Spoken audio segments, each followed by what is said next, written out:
Cigarette తాగడం మన ఊపిరితిత్తులకే కాదు, మన వెన్నెముకకి కూడా హానికరం. ముఖ్యమైన కారణాల గురించి తెలుసుకుందాం. సిగరెట్లోని నికోటిన్ వల్ల వెన్నెముకకు వెళ్ళే రక్త సరఫరా తగ్గిపోతుంది. డిస్కులకు పోషణ తగ్గి నడునొప్పి వస్తుంది. డిస్కు డ్యామేజీ త్వరగా జరుగుతుంది. స్మోకింగ్ వల్ల డిస్కు డీజనరేషన్ వేగంగా జరుగుతుంది. L4, L5, L5S1 డిస్కు సమస్యలు ఎక్కువగా కనిపిస్తాయి.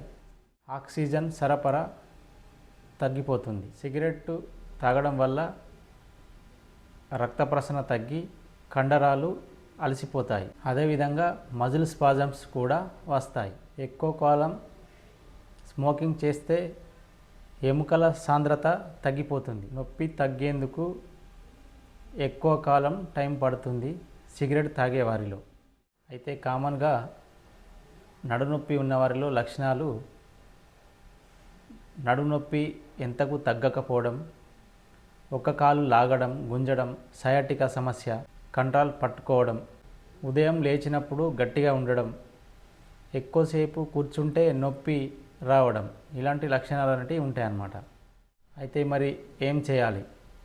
సిగరెట్ తాగడం మానేయడం లేదా క్రమక్రమంగా తగ్గించడం, రోజు నడక, లైట్ స్ట్రెచ్చింగ్ చేయడం, సహజ చికిత్సలు, అక్యుపంక్చర్, అక్యుప్రెషర్ ఇలాంటి ట్రీట్మెంట్స్ తీసుకోవడం, సరైన పోచర్ పాటించడం, వీటి వల్ల నడునొప్పి తగ్గుతుంది.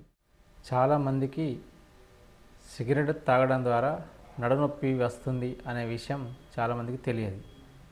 సో ఇలాంటి టిప్స్ కోసం మా ఛానల్ని ఫాలో చేయండి, లైక్ చేయండి, షేర్ చేయండి.